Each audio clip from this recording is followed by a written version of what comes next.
Chapitre 3, partie 1. Apocalypse sur commande.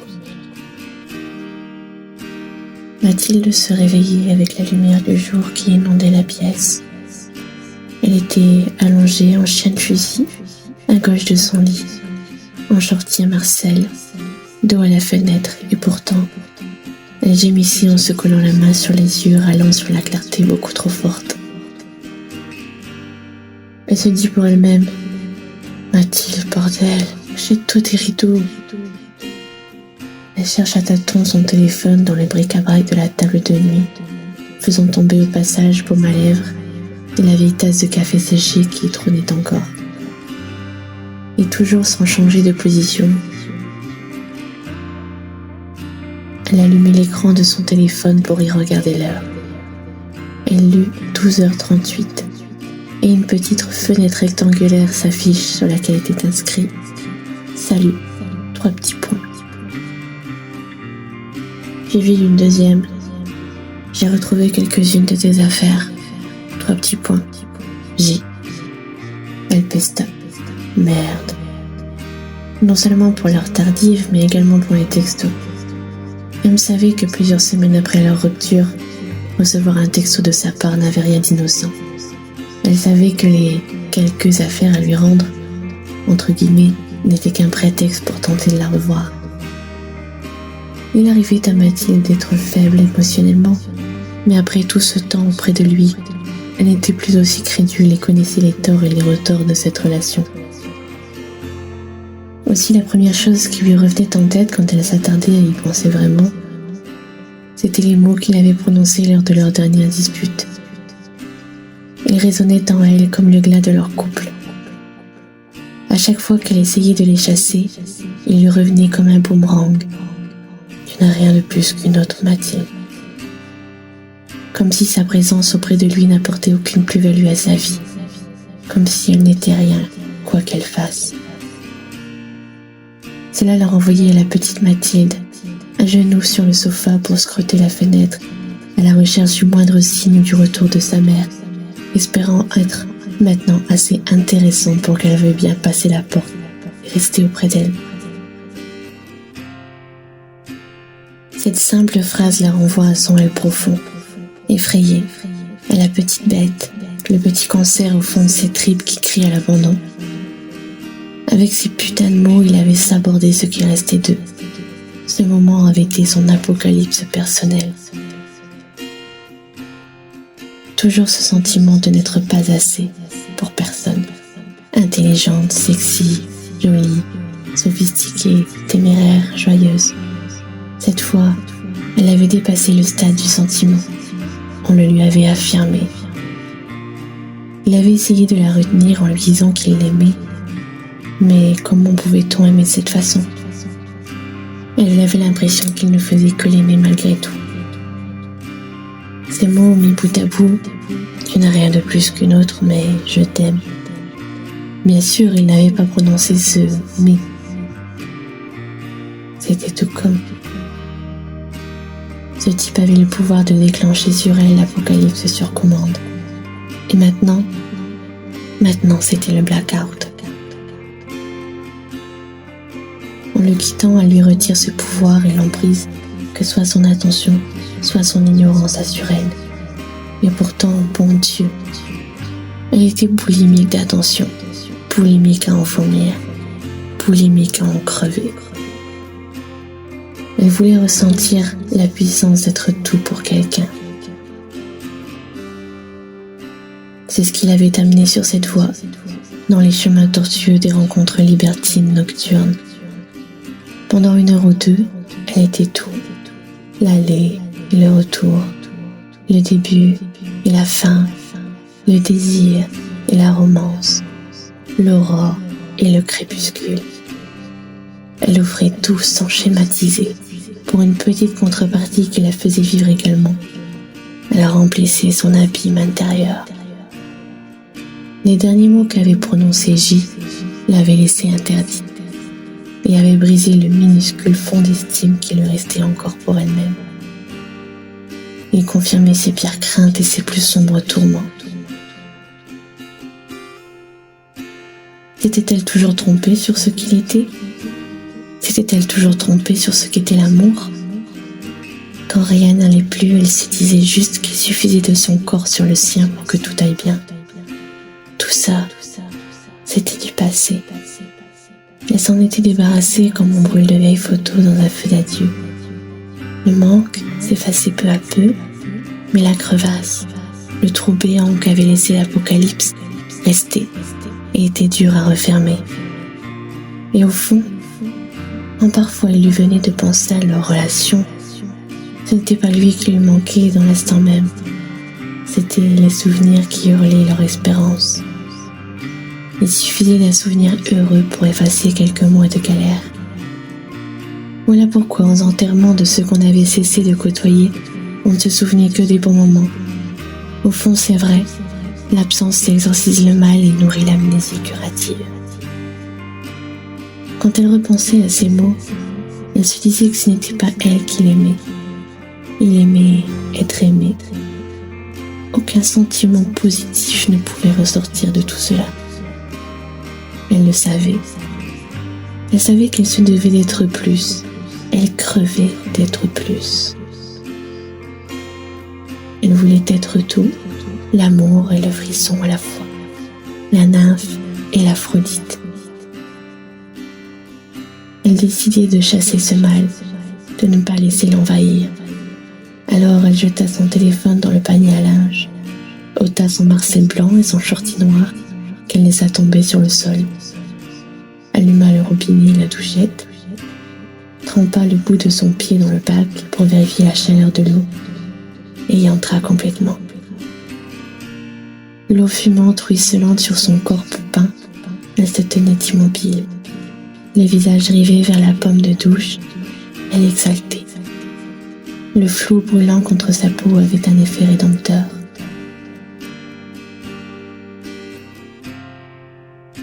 Partie 2. Jack Frost. Mathilde avait un vrai talent, bien qu'elle ne considérait pas le sexe comme en faisant partie. Elle écrivait des poèmes. Le souci dans cette passion, c'est que, cette fois, elle devait être tout à fait elle-même pour l'exprimer. Pas question de se cacher derrière un masque de sensualité ou de confiance en soi. Catherine n'était alors pas invitée. Alors, pour se faire connaître certains soirs, elle faisait des séances de lecture au Culture Club, scène ouverte du coin. Le bar avait une ambiance boisée, tamisée et intime, avec ses lampes rétro sur les tables et sa musique lounge. Beaucoup de petits couples bobos s'y rendaient, mais même espérer qu'un petit journaliste ou stagiaire éditorialiste la remarquerait et en parlerait à ses supérieurs, comme la pépite de la décennie. L'espoir fait vivre. Elle qui manquait cruellement de confiance, c'était un vrai défi, un vrai dépassement de soi. Elle était avec Anna, son amie de lycée, sirotant son Jack Frost à base de vodka et ananas. Anna est une petite blonde pétillante, pas très futée, mais qui compensait par son tempérament de feu. Elle contrastait parfaitement avec Mathilde, un peu comme le yin et le yang. Trop intriguée par sa première expérience avec T, elle n'avait pas trouvé les mots pour lui décrire sa soirée et avait donc préféré garder cela pour elle pour le moment. Les chances que de toute façon l'expérience se renouvelle étaient nulles. Par contre, Anna connaissait tout le reste. L'histoire de ses parents, celle de J, sa double identité. Et ça, c'était une délivrance. Car A était la seule personne avec laquelle elle ne faisait pas semblant. Elle était sa confidente, son alliée, son âme sœur dans le sens propre du terme. Il n'y avait ni tabou, ni jugement entre ces deux-là. C'était une amitié pure et hors norme comme il en existe peu. Si elle avait été attirée par le même sexe, Anna était assez séduisante pour lui plaire. Une fois que la vodka bleue lui a réchauffé l'esprit, elle se donne l'impulsion d'aller à son tour sur scène. Elle grimpa l'estrade prudemment, ses boucles brunes tombant sur une robe patineuse rose. Elle trembla nerveusement. Elsie éclaircit la gorge d'un froissa le papier entre ses doigts et le défroissa. Elle regarda à peine une seconde le public, puis baissa le nez vers le micro. Elle était tétanisée jusqu'à ce qu'Anna glisse 2 doigts au port de sa bouche afin de lui envoyer un sifflement d'encouragement, bientôt suivi par la moitié de la salle. Elle sourit alors et se donne le courage de commencer malgré un « C'est bon » lancé du fond de la salle. Enfin, elle prit une inspiration et commença avec une petite voix solennelle. Ce poème s'appelle « Maman ».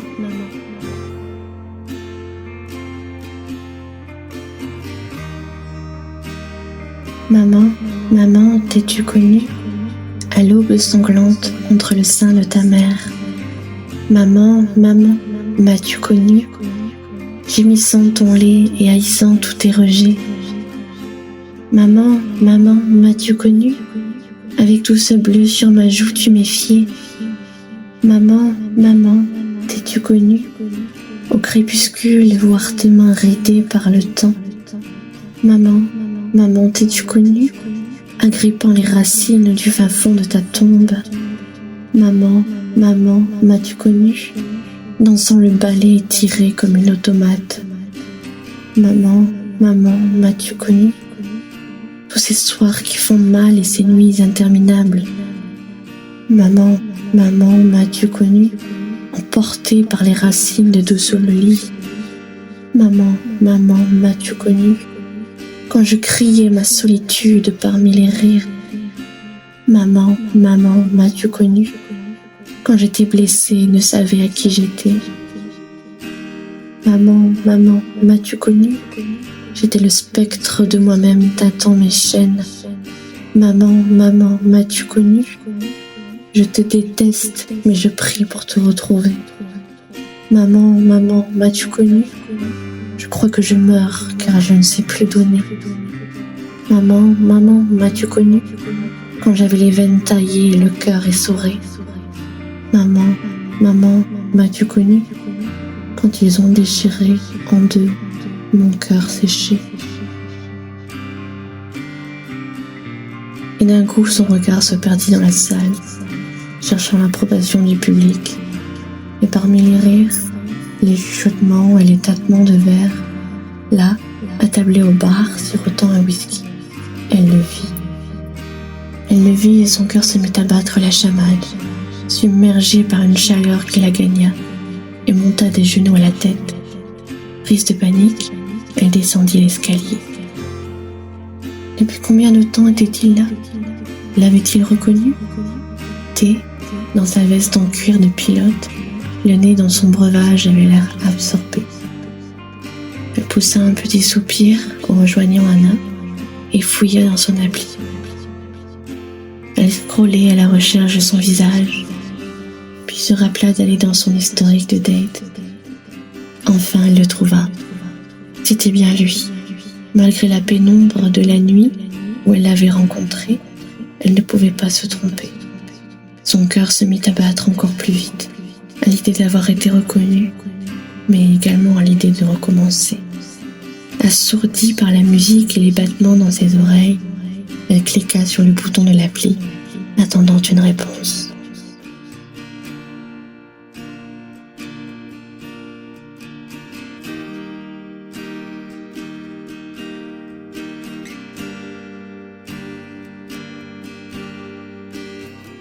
Partie 3. Bouquet final. Cet après-midi-là, dans la chambre du petit hôtel parisien où Thé l'avait rejointe, Catherine était allongée sur le lit à baldaquin où ils avaient commencé leur rendez-vous. Il l'avait débarrassée de ses vêtements sans embâche, comme si leur temps était compté. Il était méthodique et pour l'instant ne la regardait pas. Il avait l'air rêvé sur son but. Catherine tressaille quelque peu de froid lorsqu'il la déshabille, de froid et de surprise.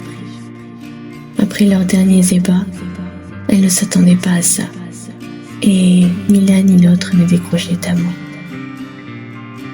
Elle voulait de lui pourtant, le posséder comme elle n'avait jamais rien possédé dans sa vie, détenir son corps et son esprit, connaître jusqu'au dernier de ses grains de beauté. Elle voulait l'apprendre. Jusque-là, il ne lui avait pas laissé le temps d'exercer sa dominance assez longtemps pour connaître chacun de ses contours. Le corps blanc porcelaine de Catherine, allongé, il commençait par lui manger les mollets, puis l'intérieur des cuisses, pendant qu'elle sentait la chaleur envahir son entrejambe. Une sensation d'excitation électrisante lui parcourait l'échine, du creux de sa nuque jusqu'à la pointe de ses orteils.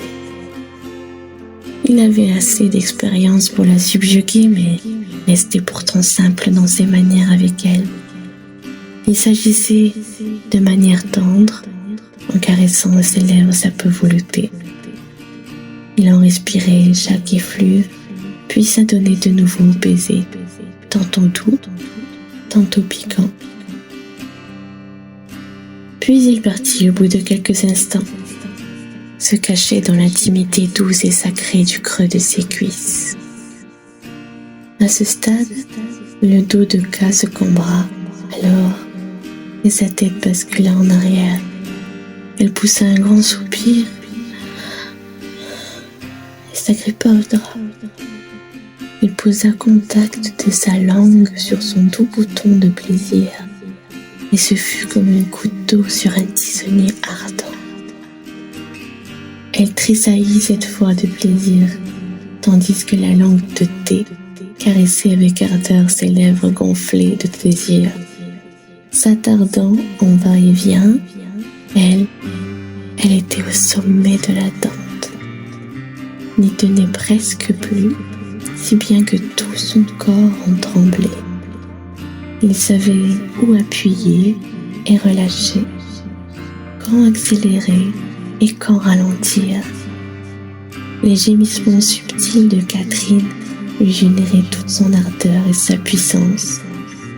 Il avait l'air déterminé à lui procurer un feu d'artifice de jouissance dont son cri serait le bouquet final. K posait la main dans ses cheveux bruns bouclés, comme pour lui donner l'élan de lui en donner encore. Un léger appui du bout de ses doigts fins sur son crâne lui intimait l'ordre de continuer pendant que tout son corps se combrait sous son savoir-faire. Il attrapa alors un de ses mamelons qu'il pinça entre son pouce et son index. Quelques secondes encore de cet entraînement et ce fut l'apothéose. Tout le corps de Catherine se crispa sous la jouissance et son intimité fut secouée de quelques spasmes incontrôlés, obligatoires à l'orgasme, pendant lesquels elle émit des gémissements timides mais érotiques. Pendant que ses muscles se relâchent et que son esprit embrumé par l'ocytocine, lui continue d'embrasser son pubis, son bas-ventre, son nombril, le creux de ses côtes, ce qui la chatouilla. Il émit un petit gloussement, se décalant activement. T se perdit en la regardant quelques instants d'un œil attentif, mieux, admiratif. Elle le subjugue, tout simplement. Elle avait ce pouvoir sur lui sans même qu'elle s'en soit rendue compte. Elle l'avait gagné sans même avoir combattu. Son charme naturel avait suffi à le conquérir et il avait déjà rendu les armes. Il écoutait son rire comme une musique de Bach et regardait Cécile reposer sur ses joues pendant qu'elle souriait. L'expression naturelle et légère qu'elle portait sur son visage, comme un vêtement que certains ne porteraient que pour les grandes occasions. Il la décelait néanmoins, s'amusait à s'interroger et à la deviner. Quelque chose d'unique était caché en elle, protégée par 1000 serrures, comme une relique inestimable. Il voulait crocheter une à une chacune de ces serrures comme un casse-tête que l'on démonte pièce par pièce, jusqu'à en découvrir le mécanisme.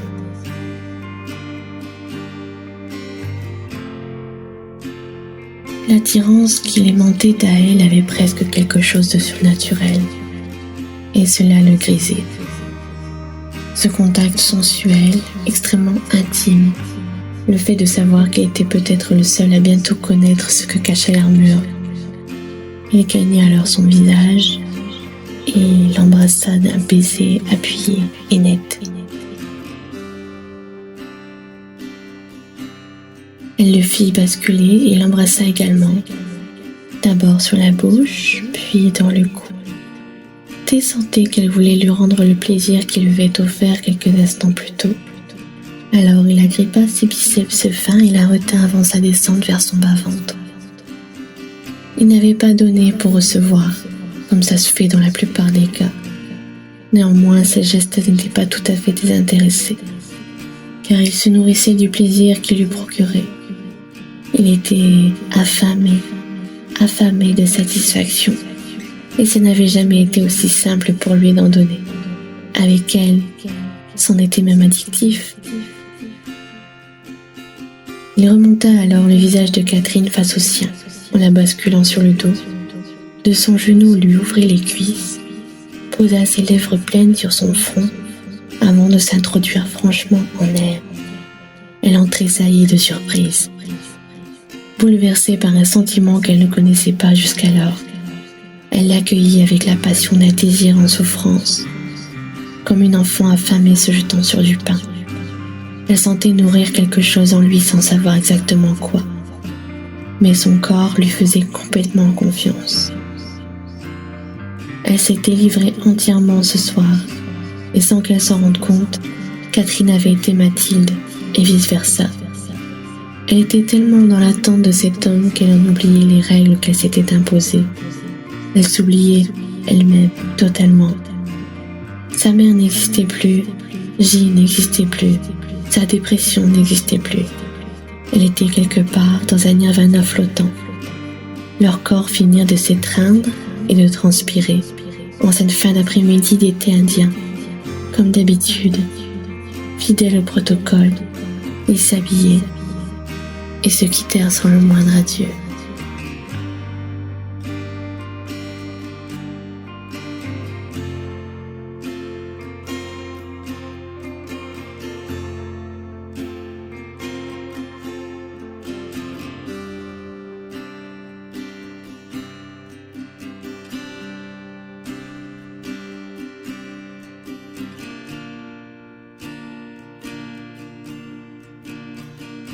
C'était Euphorie solitaire, chapitre 3.